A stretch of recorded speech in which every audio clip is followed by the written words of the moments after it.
Welcome on in, Dragon Folk, to another episode of opening booster stuff. So we have a new set that came out recently for Yu-Gi-Oh that I'm actually going to open up. So I know a lot of stuff in here is kind of adding to a lot of different metas, um, cards that have been or archetypes that have been not really used as much, or certain archetypes are getting their uh, additional support, so on and so forth. So I believe, what is it? The Dino, whatever the hell. Excuse me, I'm not too familiar with the new meta for Yu-Gi-Oh yet, but I do want to kind of give this a shot, see what we can get. Right? Obviously, we pull any Starlight rares. That is the win there. I think we're going to pull some Starlight rares today. So we're going to pull some Starlights, get that going, and who knows, right? If we're going quick enough, maybe we'll get another box going here. I've got sleeves, just in case. So I also know a couple of the Therion cards are going for a lot right now. Not sure if that's just a new, crazier archetype that's being introduced. Something from the show. Not entirely sure here. Give me one sec. That's much better. I can see what's happening now. All right, so yeah, so we're just going to kind of go over things, right? Take a look at some of the newer cards. Whoops, let me just go right into this, right? The extra pendulum is a super. The pendulum scale. Supreme Sea Mare. Scareclaw Astra. Omega Judgment. I forgot they put these in here. So hold on, that was 4 cards. So we're going to do this like they do Pokemon. I've always forgot that back in the day, Yu-Gi-Oh was notorious for just putting that card in the middle. So if we do 1, 2, 3, 4, put it to the front. There we go. So now we can do this. So Symphonic Warrior rocks. Supreme Sea Mare, Heroic Challenger, the War Rock Medium, Vivid Tail, Symphonic Warrior DJ, and a Skeletal Dragon Felgrand for an Ultra. All right, that's good. I'm not even sure. I know Felgrand Dragon was a card previously. I know a lot of these just kind of like they add a couple words onto cards and stuff and make it happen, but we're going to see what exactly happens here with this. I know, I think there are a few cards, like I said, that those Therion cards, the Therion King is a thing in here. 1, 2, 3, 4, flip it over. The Therion King in here is pretty huge. The Predaplant stuff is a big thing again. The third pack with the Supreme Seer Mare. VLAN Hydra for our Predaplant Tyrantus. Scareclaw Sklash? What is Sklash? The heck is a Sklash? Who knows? I always get so confused with how they do cards in Yu-Gi-Oh, but they try to fit a theme. I think a lot of it is like, when you're dealing with, I'm going to remember to do this every time I open a pack now. Scareclaw, I see, seems to be a new archetype. I'm not sure if it's been around for a while. It does seem kind of interesting. Therion Reaper. So yeah, these Therion cards seem to be a big deal now. Therion, the Predaplants, War Rock Medium, Vivid Tail, Symphonic Warrior, Heroic Envoy for a super. So obviously, our chances of getting secrets, if I recall correctly, I think you're supposed to get like 2 secrets a box, but on average, but I'm not sure whether or not that's exactly how that always is. So we're just gonna have to kind of go with it. So yeah, I'm trying to get back into Yu-Gi-Oh a little bit. Got myself on Master Duel. Hopefully I can make some more videos on Master Duel coming up here pretty soon. But Master Duel, I ended up making a Element Saber deck seeing if that's going to be the thing that I'm going to want to make in here. Depends on how the Scareclaw deck looks. It looks kind of cool. Beasts. I wonder what their general effects are. Maybe we'll see. Ooh, what is this? Curse of Dragon, the Magical Night Dragon. What a... This is Curse of Dragon, but with, like, Gaia's armor? Well, that's kind of interesting. I love when they redo some of the older Yu-Gi-Oh cards, but just put them in different, like, terms, I guess. I don't know how to really say it. They kind of just put them in in different art and add a few more words to their name. 2, 3, 4. Sorry about that. Had a little animal intrusion. Hopefully the cut wasn't too obvious, which obviously will be. But yeah, I think a lot of these, I like seeing newer archetypes show up, and I like seeing kind of what everybody does. I'm curious what these Therion cards do. What have we got? I can't even read that, even if I focused on it. So we're gonna have to read those later. What do we got here? Ledger book and a Therion charge. Send 1 Therion card, accept Therion charge, or 1 endless engine YuGiOh system.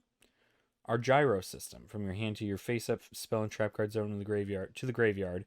Draw 2 cards. You can only activate 1 Therion charge. So I'm not sure if the Therions were cards that originally existed before this set. I know sometimes when they come out with expansion sets like this, they introduce newer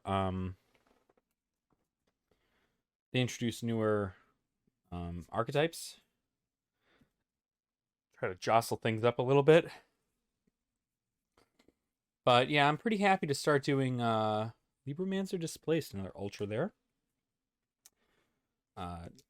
Trying to get into Element Sabers. I used to play like X Sabers back in the day, and I know this is like nothing like it, but it is kind of neat to kind of see another Saber deck-esque kind of deal go on. I also realized they don't put rares in here, do they? Libromancer Mystic Girl. She's cute. Libromancers. I'm also noticing a lot more archetypes that have like very, I don't know. I mean, Yu-Gi-Oh is obviously very anime inspired. So like a lot of the archetypes do have like anime inspired characters, but like definitely a lot more than previously. So not saying that's a bad thing, but definitely a new thing. All right, Heroic Envoy. Yeah, I don't know. Did they maybe just get rid of rares in general? They just take out rares and only leave in commons and supers? I think that's not a bad idea. Definitely makes for building decks a little bit better.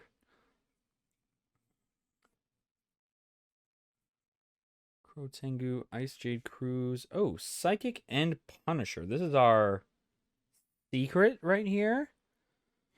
Psychic and Punisher. Not a bad looking card. There's a lot going on here. But it's good to know that Psychics are still getting support. I mean, literally last time I played, Psychics were like a hot thing. And that was like, I mean, that was back when, you know, Stardust Dragon and Red Dragon Archfiend were like the big to-do cards for this. So good to see that they're making their way into it. Obviously, they can always, you know, that's what Yu-Gi-Oh does really well is they... Oh, okay. Sylvan Dancepion? Sylvan cards. I haven't seen Sylvans in a while either. Yeah, that's kind of what Yu-Gi-Oh does best, though, right? Yu-Gi-Oh does good at reviving archetypes that were long dead. And all it takes is for them to do a ban list change, and boom, right? You got it. So, Branded Lost, I think these are for the Albion, or not Albion, the Despia decks, branded stuff, if I recall correctly. So, it sounded like something really, really fun to start getting into, but I'm not sure how fun it is, right? I have to try out a lot of stuff on Master Duel to kind of see what I want to play. But the fun part about Yu-Gi-Oh is that you can play archetypes that are like dead and still have fun playing them at locals, you know? So that's always a fun part of it. Another Sylvan. So very cool. And like I said, I enjoy these sets. I've enjoyed Yu-Gi-Oh for a long, long time. So I'm really happy to be kind of slowly but surely getting back into it. I at least want to start collecting the newer sets so I can start having things for people when they need them. Therion Cross. More Therion card. Getting a lot of Therion support for this, so I can hopefully work my way around to seeing what that does, what the Therion cards do. I haven't seen a big boss monster card for Therions yet. So, more Therion Reapers. Predaplants, Dogmatica, Predaplant, Therion, Libromancer Realized. Okay. So this is kind of like a... Libromancers seem almost like a mage-based deck of sorts. So that might be kind of fun to check out and do. Alright, we're coming down to the last 2 packs. Oh, hold on. I always forget to do it. So kind of going through everything here. No Punk Deer Note. Okay. That's for another Ultra there. Very nice. Very nice.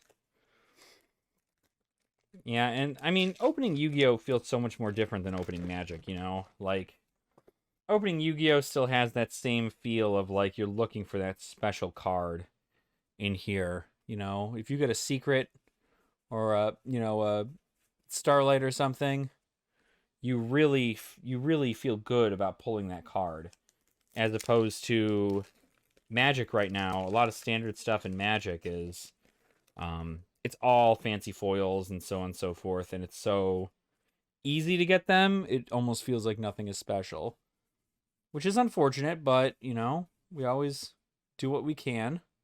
The Ghost Stopper.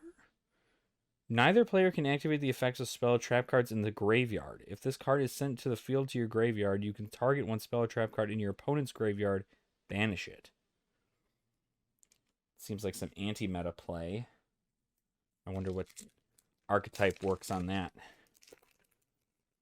Doing that stuff. But yeah, like, with Magic, you know, I love the game to death, and I love collecting it, but opening new product is definitely very much so. Ooh, Exo Sisters Magnifica. See, Exo Sisters seem like a pretty solid deck, too. They at least look like fun. If there's one thing I learned about Yu-Gi-Oh!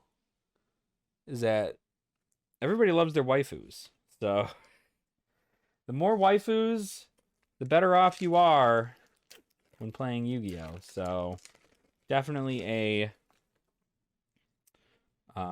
something that everybody looks forward to, right? I know the Dragon Maids were a big thing back in the day, and I don't know how they are now. I know there's only like a couple that are really like sought after because they're used in crazy like synchro dragon decks or using some other stuff, but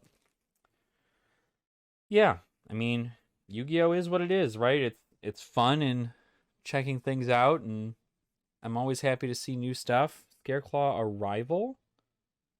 The Scareclaws seem like they'd be a fun little thing. I'd have to look to see what the archetype does. Maybe I'll do like an overview video of the archetype and seeing like what their general purpose is. I know a lot of times you don't find like pure archetype decks. Usually you find things like they like splash them into other decks. Oh shit. Ooh! This is the guy. I'm almost certain. This is the guy. Oh, shoot. Hold on. Hold on. Hold on. Everybody hold. Woo-wee. Okay, not that one. That is a bent sleeve somehow. I don't know how it happened. Ooh, doggy, if you don't mind me. Let me get this in the dang sleeve here. Oh, shoot. Therion King Regulus. I think this is the guy. This is the secret everybody's looking for right here. Sick. Sick. All right, well, all we got to do is pull a friggin' Starlight now. This is cool. Awesome. Dude, hell yeah. Look at that. Look at that. On the last couple of packs, too, right? So, who's to say? Who's to say we don't get another one, right? Who's to say we don't get absolutely crazy in this? Well, you know, if I'm pulling them, might as well try to build them, right? Try to build some kind of stuff. Immortal Dragon as our final pull here. All right. So sick. Oh, man. Woof. What a box opening, right? What in the world? Therion was one of the more expensive cards to pull out of the set other than the Starlights. I'm going to actually put up the price of these two secrets here. Therion King and the Psychic and Punisher. I'm going to go ahead and leave the prices of these guys up here, and these boxes are going for like $60. So these are definitely going for hot stuff right now. Very happy with the pulls. We even got some cool Exosister stuff. No Punk Deer Notes, Sleepermancer Displaced, and Skeletal Dragon Felgrand in there as well. Those guys will also get sleeves because I do like sleeving the stuff that is a little bit better than supers, because supers are great and all, but I definitely want to make sure that everything's condition is well kept, because I'm going to probably be selling all these online because, yeah, that's the stuff. That's what we're going to do. So we're kind of creeping up to 18 minutes here. I'm actually going to go ahead and just keep that short and sweet. And we'll go ahead and just go over our spoils we've got here. So, yeah, I'll go ahead and end it here. We do have, fun fact, another box here. So in the next video, I'll go ahead and open up another box of Dimension Force, and hopefully we can see about getting something super crazy. I know, you know, Regulus is obviously pretty crazy, but we're looking to see if we can get even more stuff. We like to get more things, even more crazy, because we like to get crazy around here. That's just what we do. That's what we do. So thank you all so much for watching. I do really hope you you enjoyed today's episode. I know I did, because yeah, right, absolutely. I'm happy to be opening Yu-Gi-Oh again. I'm not gonna lie. I'm happy to be doing it. My content is not going to be specifically Yu-Gi-Oh, right? But we're gonna kind of tie into a couple things. I'm gonna stick to three. I'm looking at my cameras over here. I'm gonna stick to three card games. The third one will be announced later on. Hopefully, when I get a box in, I can go ahead and go over that stuff, and I can show you what game that is. But for right now, this is kind of what we have, and I'm very happy with how with how Yu-Gi-Oh's turned out. Obviously, it's still such a popular game, but not really talked about too much. But obviously, on the YuGiTuber side, it is talked about a lot. So, thank you all for watching. Thank you all so much for being here. I appreciate your support. Like I said, please make sure, like the video, subscribe to the channel, and in the description box down below, we do have a Patreon link where you can support me in a way that isn't just through that. But obviously, that is all up to you. We do fun little things, like I hope to start doing box breaks and box battles of certain stuff, so hopefully we can get those things going, and everybody can be a part of something fantastic and wonderful in this community that I hope to grow to the stars. So, thank you again. Please make sure to drink your water, eat your vegetables, and don't be a dick. And I will see you all in the next video. Alright, everybody. Nerd out.